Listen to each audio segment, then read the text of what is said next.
Hi, good morning, good afternoon, or good evening, wherever you are right now. Today, I will just be comparing or basically detailing what is the eligibility for EI because I realized I didn't really made a vlog on what is the eligibility of EI. I just made a vlog on when I applied for EI initially in March 2020, but I never had a vlog on just about what is the eligibility for EI, and then I will be comparing it against CRB based only on what my understanding of the benefits are. And also, I have received a lot of questions regarding whether to apply for EI or CRB. So I will just be itemizing those eligibility today, and also I will be answering some of the questions I have been receiving in the past days. And if you haven't watched my last vlog, please watch that. I also answered questions from subscribers or viewers in that vlog only, and I will be doing more vlogs about just answering questions from the viewers, especially the ones that needs explanation. By the way, I'm Honey. If you're just new here, I've been vlogging about the benefits we are getting in Canada during the pandemic since I'm also on these benefits. I applied for EI in March 2020, and of course, it wasn't really EI, it became CERB, and now I've been doing my reports in EI in Services Canada, and maybe I will be transitioned to EI as well because slow season is coming, so we will probably be laid off again, if not laid off, working really reduced hours. So it's either I will go for EI or CRB, but most probably since I've been contributing to EI since 2008, I will probably be transitioning to EI. Also, before we start, if you can please subscribe and click the bell button. I will be updating about these benefits almost every day, and if not every day, every other day. And also, I will be posting more videos or more vlogs about our experiences in Canada so that you can hopefully learn from it and will not make the same mistakes that we did, or maybe you can also learn from whatever experiences we had in the past years. And some travel vlogs as well. So if you're planning to travel somewhere, you already know what to expect and make a better experience for yourselves. So okay, let's start.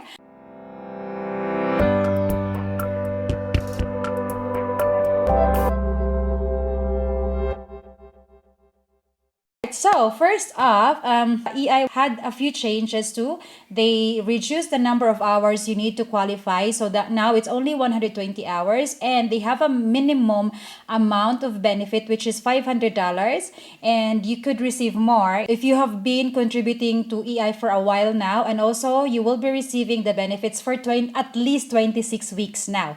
So that is actually the biggest difference between the EI and the CRB. With the CRB, they don't really require you to work hours. They just need you to be earning $5,000 in the past 12 months or in 2019 or in 2020 before your application. Also, if you are experiencing a 50% reduction of your average weekly earnings in 2019 or 12 months. Somebody asked me, they were confused about the 12 months. So it doesn't mean that you cannot apply if you have not been working for 12 months. It just meant that in the 12 months period, if you've earned 5,000, it doesn't matter if you've only worked 1 month in the 12 months. If you've only worked 1 month and managed to earn 5,000 in 1 month, then you already qualify for the CRB. If you also qualify for the other eligibility, that is for the subscriber who was confused about the 12 months and the 2019.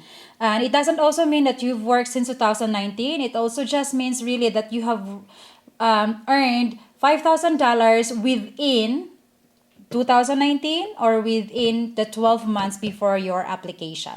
So also another difference between the EI and the CRB is that in the EI, your minimum benefit that you will get is $500, but you can also get more than $500 if you've been contributing to EI for a while now. So the maximum benefit that you will receive from EI is $573. In the CRB, you will only get $500 per week. There's no maximum. It will not vary. And after the 10% with tax withheld, it will be $450 per week. Now, In the EI, you have at least 26 weeks to enjoy the benefits and a maximum of 45 weeks, while with the CRB, you will only get it for 26 weeks. That is the most, I think, the most noticeable difference between the EI and the CRB. So again, I will just itemize eligibility and I will be posting it right here from the website itself. So it says you were employed in insurable employment, you lost your job through no fault of your own, have been without work and without pay for at least 7 consecutive days in the last 52 weeks, and have worked for the required number of insurable employment hours in the last 52 weeks or since the start of your last EI claim, whichever is shorter, and that is 120 hours. You are ready, willing, and capable of working each day and actively looking for work. So by proving that you're actively looking for work, you have to keep a written record of employers you contact, and then including when you contacted them. And also, if you can also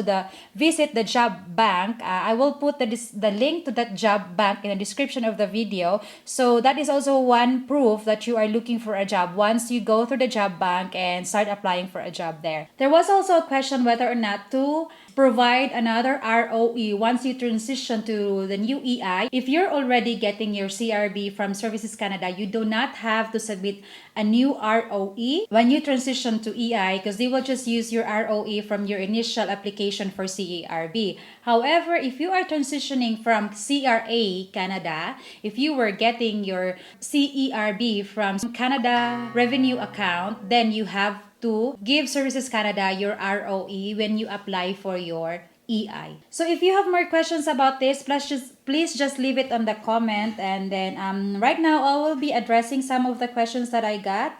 Oh, and by the way, I will show you also, one of my friends sent me his payment information, or his feedback from Services Canada once he got the information whether or not he will be transitioned to EI. So he got his statement from Services Canada, and it is showing here his waiting period is waived. He will be receiving $500 per week, and he will be taxed $42. He will be entitled to 45 weeks of the benefit. So the end date of the claim will be September 25, 2021, but there is also some explanations at the bottom. So I will be showing you that just to let you know that after a few days, Services Canada will get back to you to itemize how many weeks you're entitled to and how much you will be getting from EI. I will be discussing about how working while on EI affects your claim on a separate vlog, because I want to understand that better before I vlog about it. And then also preferably if that will also be something that I have experienced as well. This is from Tariq Masi. I reported my bi-weekly reports for the new EI. My next report is for 1 week, not 2 weeks.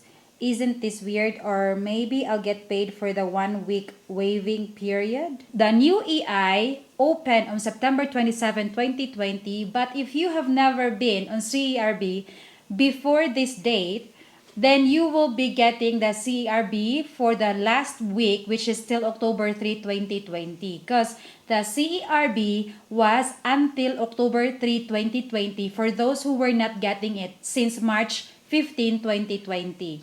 So I have a few comments here from Alan.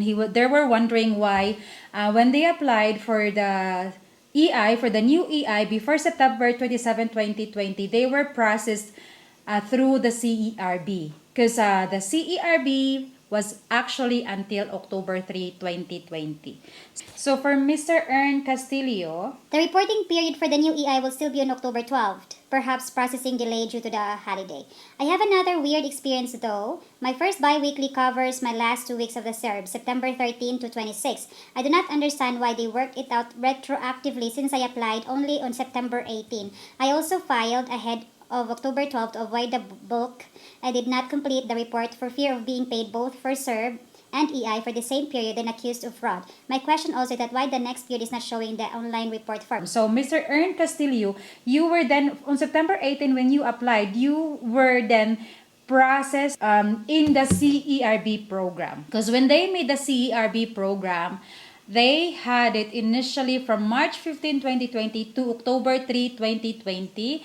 And it was originally only 16 weeks, but they kept extending it until it became 28 weeks. So September 26 was the 28th week for most people, but for those who were not getting the CERB every week, they have still until October 3, 2020 to get the benefit, which is my case. So really, until October 3, 2020, I will still be getting the CERB. I won't be transitioning to the new EI until October 3, 2020. So when you applied on September 18, you were processed under the CERB program because they had no idea that you were already getting your CERB from CRA. After October 3, 2020, that's when you will be transferred to the new EI. So they will still review your application now, and then they will let you know if you will qualify for the new EI or not.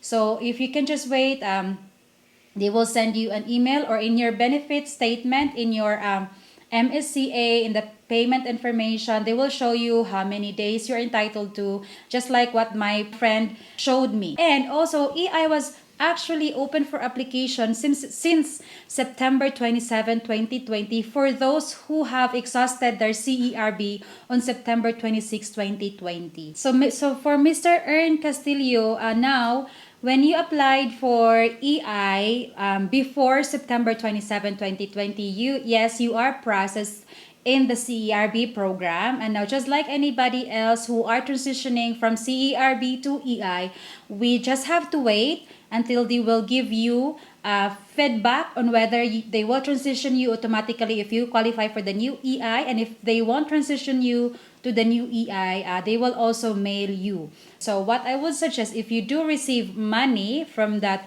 EI application before October 3, 2020, I'm sure they will ask you to repay it back to the government. So don't spend that and then wait for another email from them as to how you can repay that. Because in my case, Services Canada just emailed me that they won't be giving me benefits because I received two payments of 2,000 initially when I applied for EI, because by mistake I applied in the Services Canada, and I applied also in CRA Canada. When I was doing the video about how to apply for the CRB in the CRA website, I mistakenly pressed the apply button, and so I got two benefits. And what they did, they just didn't give me any benefits for a few weeks, so that is my repayment then for the CERB overpayment. Now for your case, maybe they'll just do that to you as well. They will just skip payments so to repay the advance payment or the overpayment that they will be giving you now that you applied until October 3, 2020. But yeah, as to transitioning, as to whether you will be getting the new EI, we just have to wait right now. They are still reviewing our applications, and then they will let us know whether we will be transitioning to EI automatically or whether we won't qualify, unless you fall under the exemptions. So there are exemptions to transitioning to EI automatically, and that is if your SIN number starts with 9, if you are self-employed, or if you declared at some point that you went back to work full-time. That is my take on this one, and I hope I was able to clarify that for you. This is it for today. I'm going to work in a few minutes, so I will be doing another vlog, and then I will be answering more questions on that vlog. Thank you for watching, and I hope you are safe and well wherever you are right now.